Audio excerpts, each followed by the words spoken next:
Hi, and welcome to the Snooze Strategists. I'm Alex, I'm Ashane.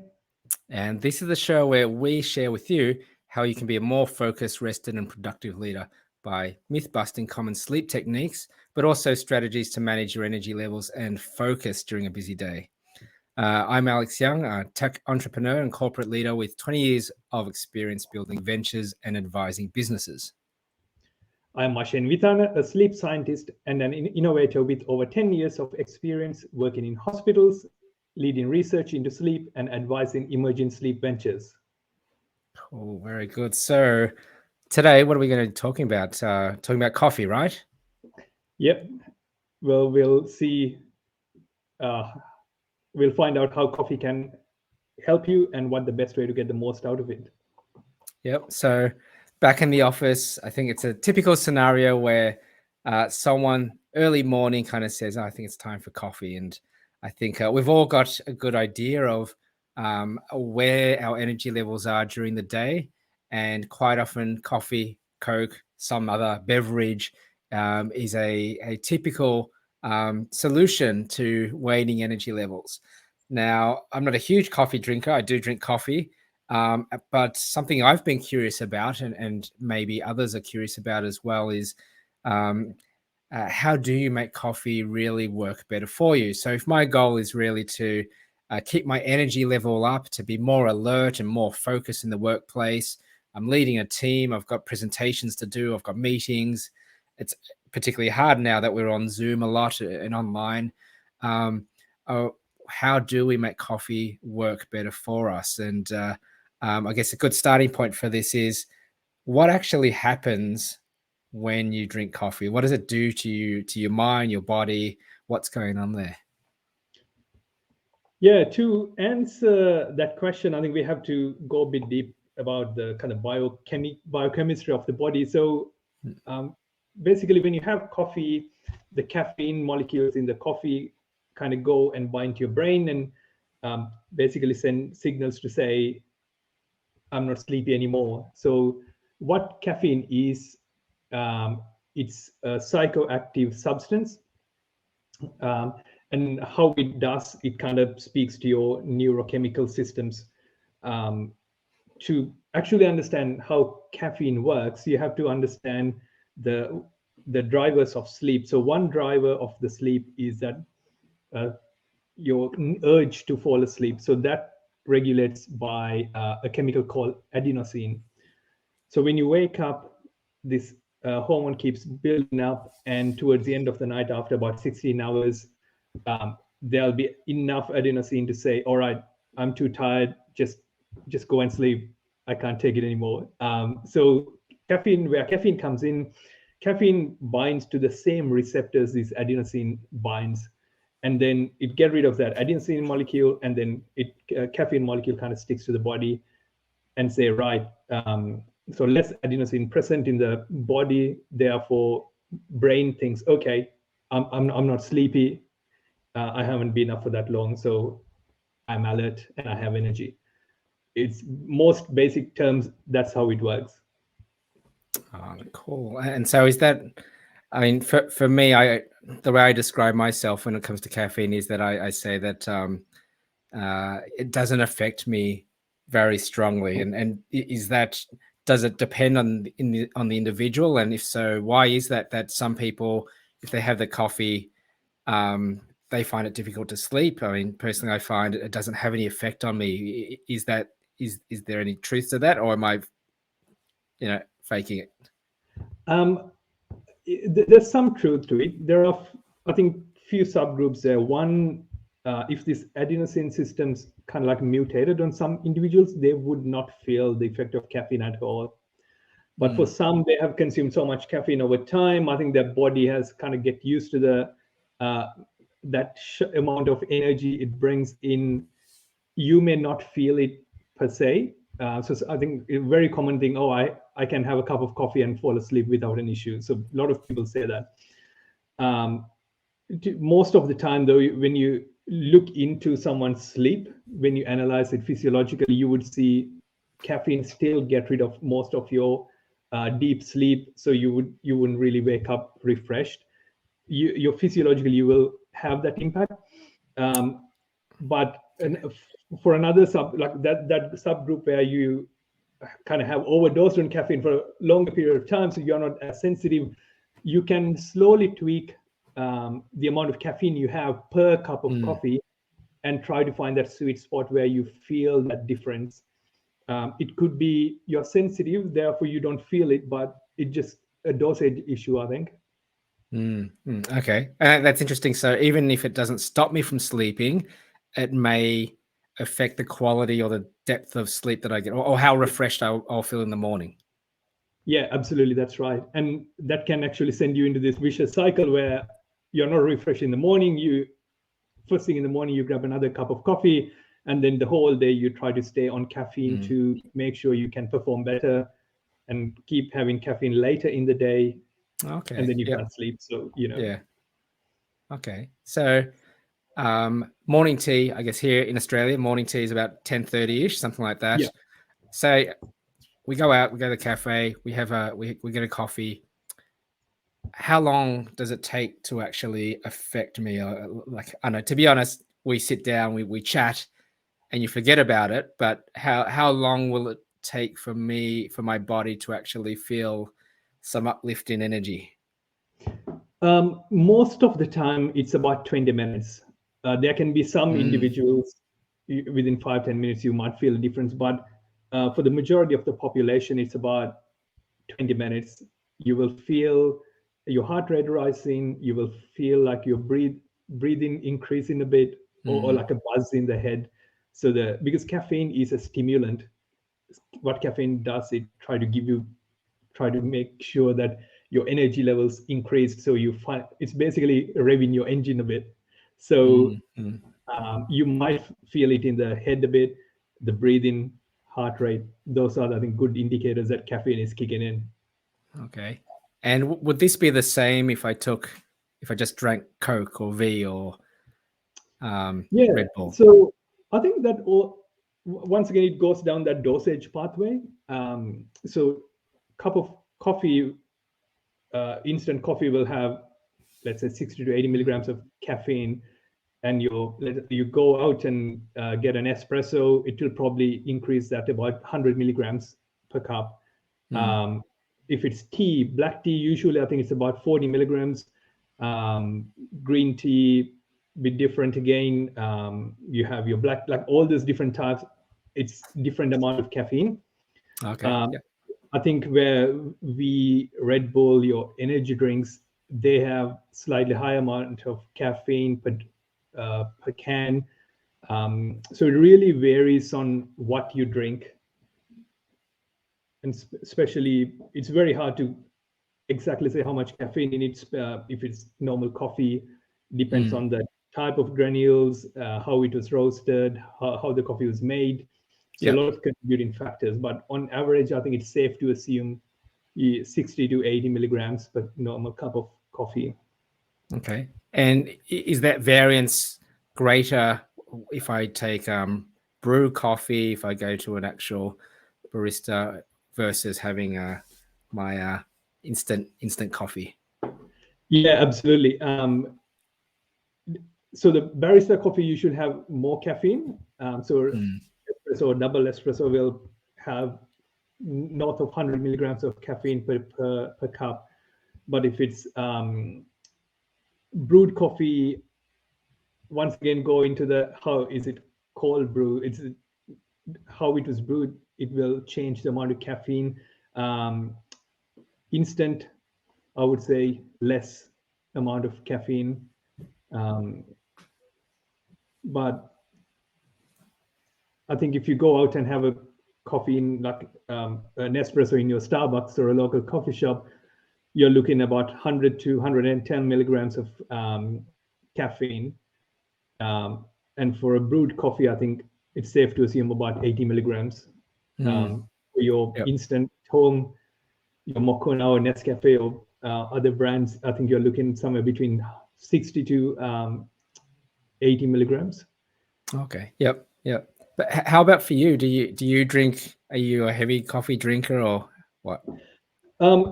I think I've always been a massive fan of tea, but I think the increased workload, and there are so many things you need to do within a day. Yeah. You look at creative ways to increase that caffeine dose. So I think I have definitely switched to coffee. So I am a coffee person now. Yeah. And I try to have about 2 cups a day. Okay. Interesting. Okay. So, yeah, I'm just thinking about my energy levels in the workplace and what I'm doing at the time, because I guess it depends on. I guess are you having back-to-back meetings? Are you having workshops?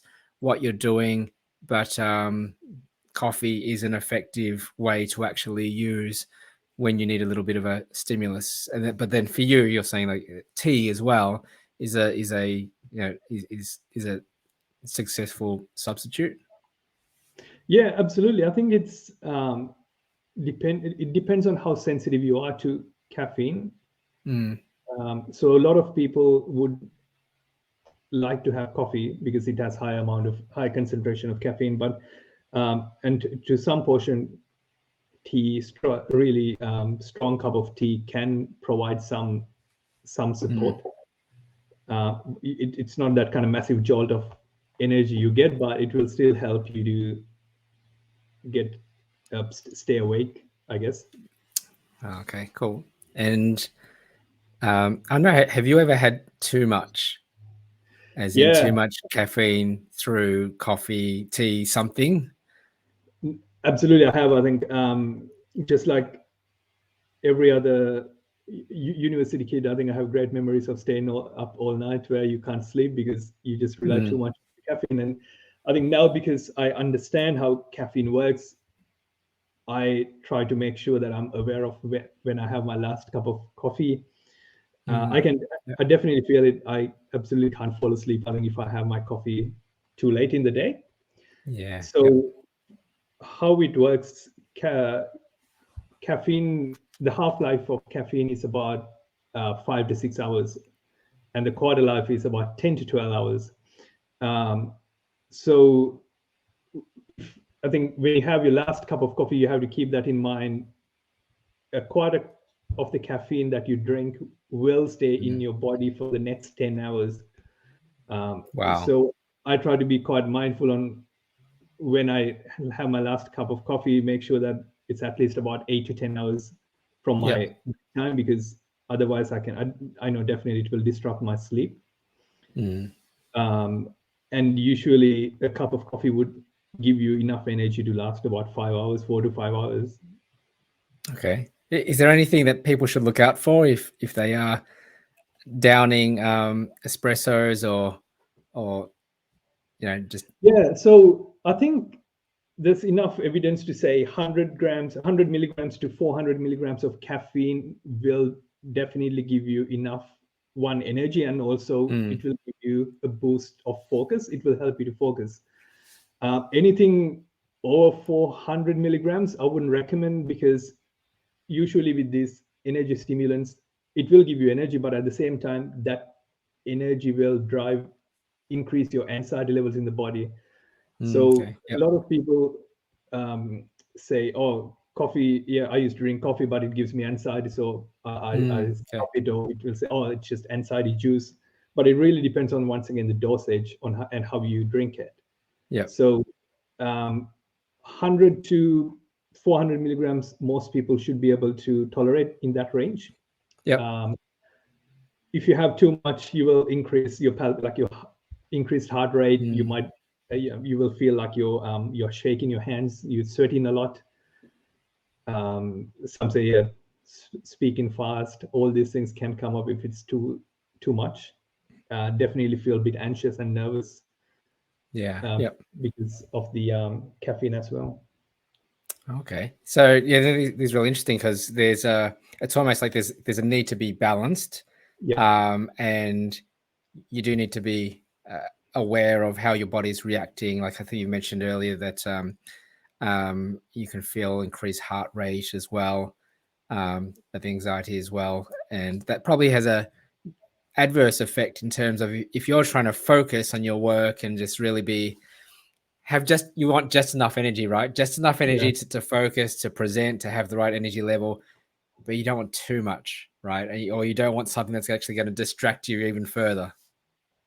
Yeah, absolutely. I think it's like a double-edged sword. So you need to find that sweet spot. You can do little experiments to find out where it lies in you. One great example is great way to measure your how much caffeine you should have per cup of coffee. Just times your body weight by 100 to 300 milligrams of caffeine. So that will give you enough idea to understand how much caffeine that you can have. Yep. So another way could be a bit of experimentation and figuring out how sensitive you are to caffeine, and then understanding how long that impact will last in your body. And if you don't really, if you want to maximize what you get, if you feel like, all right, I have a cup of coffee, but I don't really get enough out of it, I think there are a few things you can try as well. We do recommend to have your first cup of coffee about 90 minutes to 2 hours after you waking up. So that all goes back to what I was talking before about the adenosine and how the body works. So if it's about 1.5 hours to 2 hours after, the adenosine in your body will kind of clear up. And when you drink your coffee, I think impact would be higher and it would last a bit longer as well. So I think it will help in crash some people might experience. The other thing could be having that cup of coffee with, so you first thing in the morning when you wake up, you go out and get some sunlight for about 15 minutes. You walk around, and if you feel like, all right, don't have time, one of those days that I can't really wait 2 hours to drink my first cup, that's another way you can do. Just expose yourself to a lot of natural light, and light will give you a boost of energy, and then have your cup of coffee. So that natural light will make you really alert and give you that energy, and the caffeine will once again push that energy through. So would that way. Sorry, would that suggest that having a coffee while going for a walk around the block is a better way to actually combine, just to get that alertness prior to your next meeting or something? Yeah, absolutely. I think natural light is a really strong weapon in this field to give you the energy. I think we'll discuss the light in one of our podcasts a bit later on in this series, but exactly, expose yourself to light, go for a walk, and then have that cup of coffee. It will be, you will feel it a bit more than having it indoors in the office. Accidentally popped up before, but I'll head to the recommendations. So you had a few recommendations to share with us, and you've sort of gone over them a little bit. Do you want to revise or recap on these 3 recommendations that you've got in terms of, for any of our audience that want to really make the most of their coffee intake and understand when's the best or worst times to actually take it? Can you run us through what those may look like? Yeah, absolutely. So I think a lot of people ask how much coffee can I drink each day. So it can be a slippery slope, but we do recommend maybe 2 to 3 cups a day. 3 ideally is your upper limit.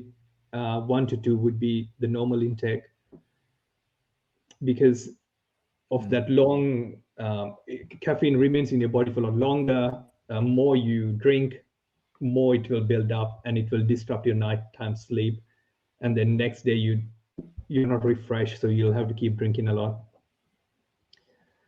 The ideal time to drink, I guess, the first cup of coffee maybe about 1.5 hours to 2 hours after waking up.